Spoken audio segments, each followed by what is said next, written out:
जय हिंद दोस्तों, यदि आप क्लास 10th में पढ़ते हैं और 24 फरवरी 2025 को हिंदी का एग्जाम देने वाले हैं तो इस वीडियो में लेकर आया हूं आप लोगों के लिए क्लास 10th के 20 ऐसे बहुविकल्पी प्रश्न जो कि 24 फरवरी को आपको देखने को मिलेंगे।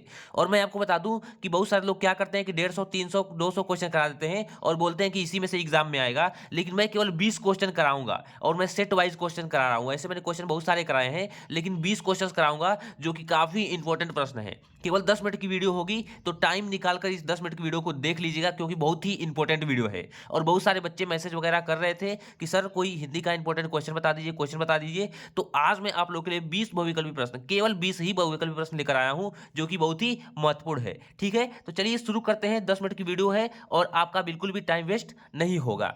यहाँ पे देखिए पहला प्रश्न क्या है कि शुक्ल युग का नामकरण किस विद्वान के नाम पर किया गया। जो शुक्ल युग है उसका नामकरण किस विद्वान के नाम पर किया गया। क्या वंशीधर शुक्ल के नाम पर, या फिर आचार्य रामचंद्र शुक्ल के नाम पर, या फिर बैकुंठनाथ शुक्ल के नाम पर, या फिर रामचरण शुक्ल के नाम पर। तो शुक्ल युग का नामकरण आचार्य रामचंद्र शुक्ल के नाम पर किया गया। किसके नाम पर? आचार्य रामचंद्र शुक्ल, यानी कि जो बी वाला ऑप्शन आपको दिख रहा है बिल्कुल राइट ऑप्शन है। ठीक है, तो आप लोग इसको याद कर लेंगे, आचार्य रामचंद्र शुक्ल। और इनकी बहुत सारी रचनाएं हैं आचार्य रामचंद्र शुक्ल की, जैसे कि मित्रता जो आपको चैप्टर है वो भी इन्हीं की है। तो इनको आप लोग याद रखेंगे, मोस्ट इंपोर्टेंट आपके क्या है, लेखक है। अब चलिए दूसरा देखते हैं। तो दूसरा प्रश्न दिया है कि सेवा सदन उपन्यास के लेखक हैं। जो सेवा सदन है उस उपन्यास के लेखक कौन हैं? क्या जैनेन्द्र कुमार हैं, यशपाल हैं, प्रेमचंद हैं, या फिर जयशंकर प्रसाद हैं? तो सेवा सदन उपन्यास के लेखक कौन हैं? तो मुंशी प्रेमचंद जी हैं। ठीक है, मुंशी प्रेमचंद आपके क्या है, बिल्कुल राइट ऑप्शन है। और याद रखें कि जो सेवा सदन की विधा है वो क्या है, उपन्यास है, यहाँ पे दिया भी गया है। इसको भी आप लोग तैयार करेंगे। ठीक है, अब चलिए तीसरा प्रश्न हम लोग देखते हैं। तो तीसरा प्रश्न देखिए आपके सामने आ गया कि शुक्ल युग, तीसरा प्रश्न बोल रहा है कि शुक्ल युग के नाटककार में से कौन नहीं है। जो शुक्ल युग के नाटककार हैं निम्नलिखित में से कौन नहीं है। क्या जयशंकर प्रसाद शुक्ल युग के नाटककार नहीं है, या फिर राम कुमार वर्मा, या फिर हरिकृष्ण प्रेमी, या फिर भारतेंदु हरिश्चंद्र? तो मैं आपको बता दूं कि जो आपके डॉक्टर राजेंद्र मतलब कि जयशंकर प्रसाद हैं वो तो नाटककार हैं ही नहीं। अब आप लोगों को इन तीनों में देखना है। तो देखिए शुक्ल युग का पूछा है, तो भारतेंदु जो हरिश्चंद्र हैं वो तो खुद मतलब भारतेंदु युग के हैं। तो यहाँ पे जो आपका है वो भारतेंदु युग के हैं, ये शुक्ल युग के नहीं है। तो यानी कि डी वाला ऑप्शन का बिल्कुल राइट हो जाएगा, डी वाला ऑप्शन। ठीक है, अब चलिए तीसरा प्रश्न देखते हैं। चौथा प्रश्न है कि प्रसिद्ध आत्मकथा कथा क्या भूलूं क्या याद करूं। जो प्रसिद्ध आत्मकथा है क्या भूलूं क्या याद करूं के लेखक कौन है? हरिवंश राय बच्चन है, डॉक्टर राजेंद्र प्रसाद है, पांडे बेचन शर्मा उग्र हैं, या फिर रामविलास शर्मा है? तो प्रसिद्ध आत्मकथा क्या भूलूं क्या याद करूं के लेखक हरिवंश राय बच्चन है। ठीक है, क्या भूलूं क्या याद करूं के लेखक कौन है? तो हरिवंश राय बच्चन है। ठीक है, पांचवा प्रश्न है कि निम्नलिखित में से कौन प्रसिद्ध यात्रा साहित्यकार है। क्या जयशंकर प्रसाद हैं, प्रेमचंद हैं, राहुल संस्कृत्यायन है, या फिर हजारी प्रसाद द्विवेदी हैं? तो निम्नलिखित में से कौन प्रसिद्ध यात्रा साहित्यकार है? तो यात्रा साहित्यकार पूछे, घुमक्कड़ शास्त्र के लेखक पूछे, या फिर कोई यात्रा वृत्तांत के लेखक पूछे, इन तीनों ही कंडीशनों में आपको राहुल संस्कृत्यायन को टिक कर देना है। आप लोग याद कर लीजिए कि घूमने वाले थे, घुमक्कड़ थे, आपकी तरह घुमक्कड़ थे। आपकी तरह क्या थे? एक घुमक्कड़ थे, आपकी और हमारी तरह। बहुत सारे बच्चे घूमना पसंद करते होंगे, तो उन लोगों के लिए घुमक्कड़। ठीक है, तो राहुल संस्कृत्यायन घुमक्कड़ शास्त्र के लेखक थे। और लगभग सभी लोगों को घूमना पसंद ही होता होगा। कमेंट करके बताइए आप लोग कि किस किस बच्चे को घूमना पसंद है। ठीक है, अब देखिए छठा प्रश्न है कि रीतिकालीन, ठीक है, रीतिकाल के वीर रस के प्रसिद्ध कवि हैं। क्या देव हैं, घनानंद हैं, भूषण हैं, बिहारी हैं?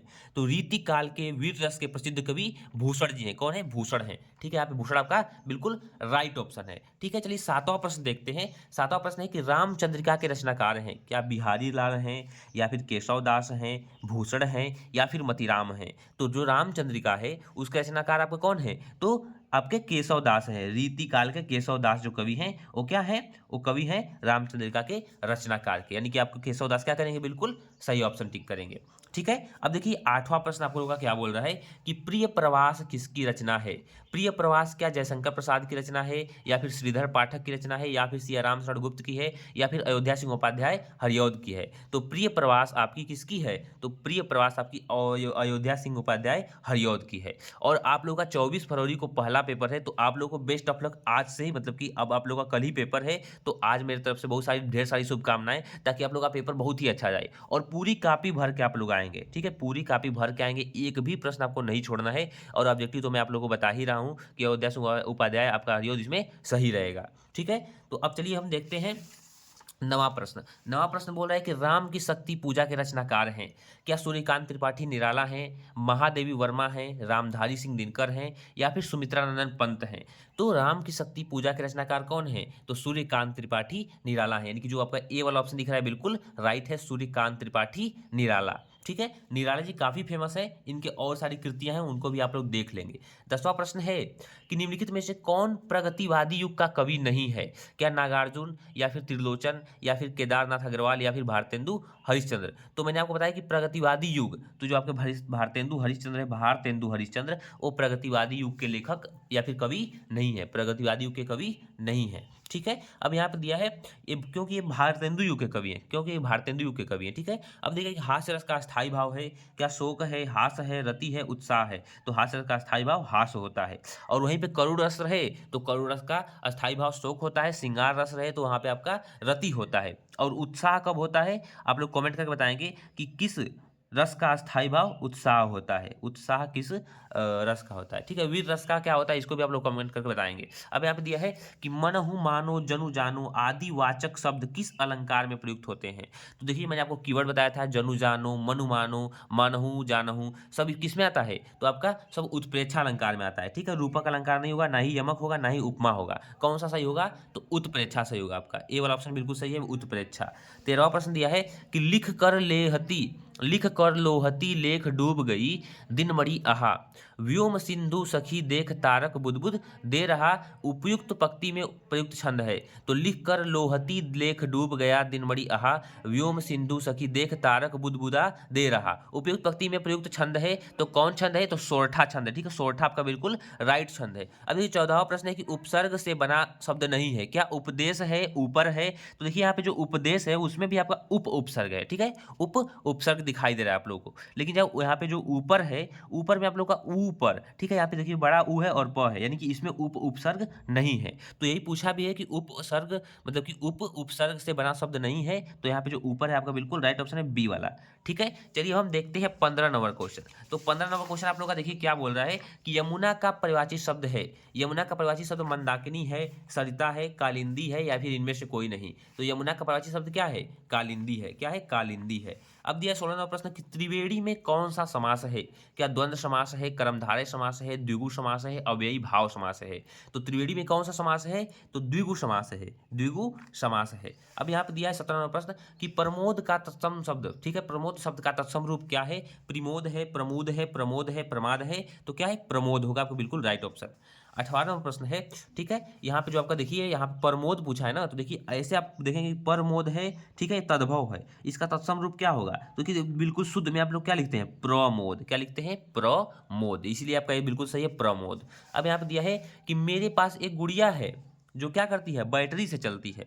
अब बताइए भाई, मेरे पास एक गुड़िया है जो क्या करती है? बैटरी से चलती है। तो देखिए दो शब्द को क्या जोड़ा गया, यानी कि मिश्रित वाक्य है। जैसे कि मेरे पास एक गुड़िया है जो बैटरी से चलती है, जाहिर सी बात है दो शब्दों को मिश्रित कर दिया गया है, तो यहाँ पे मिश्रित वाक्य होगा। ठीक है, सरल वाक्य नहीं होगा, ना ही संयुक्त वाक्य होगा, और ना ही इनमें से कोई नहीं। जो मिश्रित वाक्य है आपका बिल्कुल राइट ऑप्शन है कि मेरे पास एक गुड़िया है जो बैटरी से चलती है। अब यहाँ पे देखिए 19वां नंबर प्रश्न है कि महिलाएं कल गीत गाएंगी, क्या है? कर्तृवाच्य है, कर्मवाच्य है, भाववाच्य है, इनमें से कोई नहीं? तो ये कर्तृवाच्य है, क्योंकि महिलाएं कल गीत गाएंगी ना, तो इसलिए कर्तृवाच्य है। ठीक है, भाववाच्य कब होता है? जब किसी को पढ़ के भाव की अनुभूति होती है। जैसे कि गौतम बुद्ध ने उपदेश दिया, तो उपदेश में वो क्या दे रहे हैं? उपदेश में वो अपने भाव को व्यक्त कर रहे हैं, वो अपने भावों को जनता को, अपने समाज को बता रहे हैं, तो वहां पे भाववाच्य हो जाएगा। लेकिन यहाँ पे क्या हो जाएगा? कर्तृवाच्य हो जाएगा। ठीक है, अब 20वां और लास्ट क्वेश्चन है आप लोगों का कि किस, ठीक है, बोला है कि किस चीज की विशेषता को, किसी चीज की विशेषता को व्यक्त करने के लिए प्रयोग किया जाता है? क्या सर्वनाम का, क्रिया का, विशेषण का, अव्यय का? तो किसी चीज को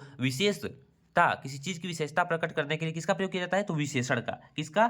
विशेषण का, यानी कि क्वालिटी बोल सकते हैं आप, किसी का क्वालिटी को जो आपको दिखाना है तो आप विशेषण का प्रयोग करेंगे। ठीक है, और जैसा कि मैंने आपको बताया है कि आप लोगों का मैंने 10 मिनट में फिनिश कर दिया, तो पूरा पूरा मैंने 10 मिनट में आपका फिनिश ही कर दिया। ठीक है, चलिए मिलते हैं नेक्स्ट वीडियो में और नेक्स्ट टॉपिक के साथ। और आपका पेपर के लिए बहुत सारी शुभकामनाएं, आपके बोर्ड पेपर के लिए, और बहुत ढेर सारी शुभकामनाएं मेरी तरफ से। आप लोग का पेपर कैसा बीतेगा आप लोग ही बताएंगे कमेंट करके जरूर। ठीक है, पेपर देके आने के बाद मिलते हैं नेक्स्ट वीडियो में।